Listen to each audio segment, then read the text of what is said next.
Welcome back to Project Management Simplified. We have understood the initiation phase in previous sessions, including interesting case study. Our initiation phase is complete, and the project manager is the one with the skills and experience to make the project happen. But hold on a minute.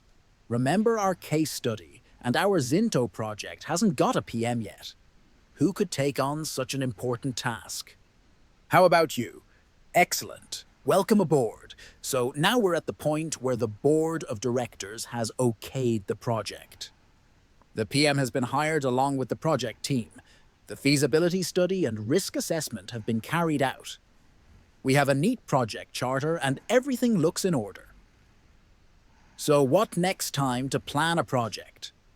So take a pencil, grab the notepad from the study table and spend the next 5 minutes drawing a mind map. Yeah. Oh, is this a procedure? And is the key ingredient in the recipe for successful planning? In this next section, we'll take a trip through the ins and outs of the planning process. Let's begin with the simplest of questions. What is planning? It is the process of analyzing, evaluating, deciding, and organizing activities in advance. We can summarize it in 3 fundamental steps. 1. Define the goal.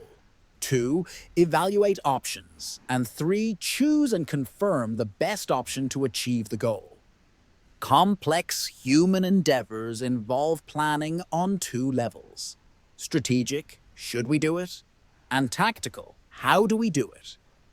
When and what resources should we spend? But how important is planning in our work and in our spare time? That's an excellent question. So consider the following examples. Football coach, they do not simply show up to the game and start yelling at the players.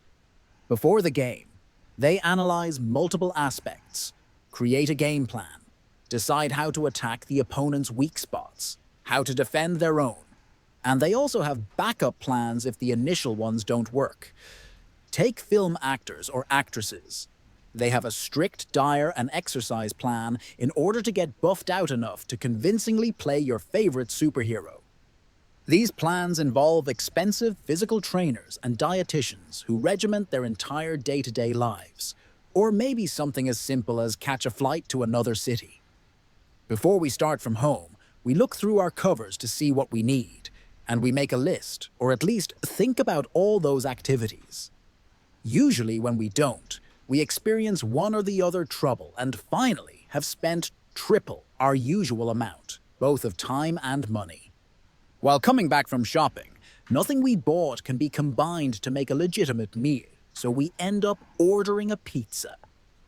Okay, this last one is failing to plan well on a small scale.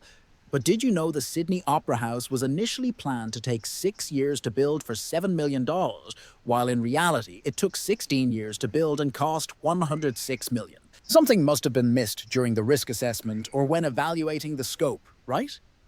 Or how about New Coke fiasco, where the company attempted to revitalize the Coca-Cola brand with a new formula backfired, leading to a public backlash and the eventual return of the original formula. More than just money and time and credit was lost there. With that said, what are the conclusions you can draw from these examples? Let me help spell it out for. Planning is an enormous part of our personal and business lives, and failure to plan properly can have disastrous results. On the other hand, excel at planning and you or your company will reap the rewards. Let's wrap it up here. Everyone, thanks for watching Project Management Simplified, and I'll catch you next lesson on why planning is so important.